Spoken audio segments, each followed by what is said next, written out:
আসসালামু আলাইকুম ওয়া রাহমাতুল্লাহি ওয়া বারাকাতুহু। নাহমাদুহু ওয়া নুসাল্লি আলা রাসূলিল কারীম, আম্মা বা'দ।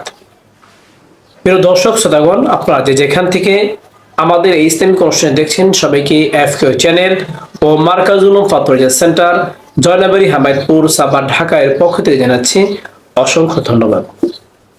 সালমান কিশোরগঞ্জ থেকে প্রশ্ন করেছে। তার প্রশ্ন হলো, আমরা অনেক সময় দেখি এলাকার লোকেরা মাদ্রাসার অপ্রাপ্ত বয়স্ক ছেলে দিয়ে অথবা এলাকার অন্য কোনো অপ্রাপ্ত বয়স্ক ছেলে দিয়ে কুরবানির পশু জবাই করে থাকে।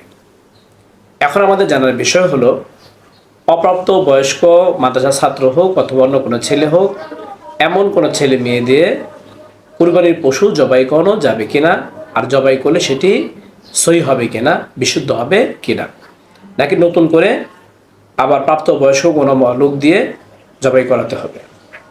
সালমানকে এই প্রশ্নটি করার জন্য অসংখ্য ধন্যবাদ। তার প্রশ্ন উত্তর হলো, কোনো পশু জবাই করার ক্ষেত্রে সেটি কুরবানির হোক, আকিকার হোক, মানতের হোক অথবা এমনি স্বাভাবিক কোনো পশু জবাই করার ক্ষেত্রে প্রাপ্তবয়স্ক হওয়া জরুরি নয়, বরং এখানে জরুরি হলো কুরবানির পশু হোক অথবা অন্য কোনো পশু যখন জবাই করা হবে তখন শর্ত হলো, এক নম্বরে বিসমিল্লাহ পড়া, যেই ছুরি দিয়ে সেটি জবাই করা হবে সেটি ধারালো হওয়া, এবং জবাই করার ক্ষেত্রে রগগুলো ঠিকমতো কাটা হচ্ছে কিনা সেটি খেয়াল করা।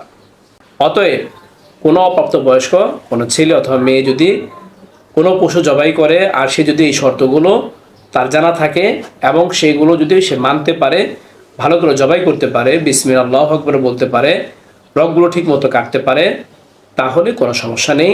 কেননা জবাই করার জন্য প্রাপ্তবয়স্ক হওয়া শর্ত নয়, বরং বিসমিল্লাহ আল্লাহু আকবার বলা, রগগুলো সুন্দর মতো কাটা, এটা হলো জবাইয়ের মধ্যে শর্ত।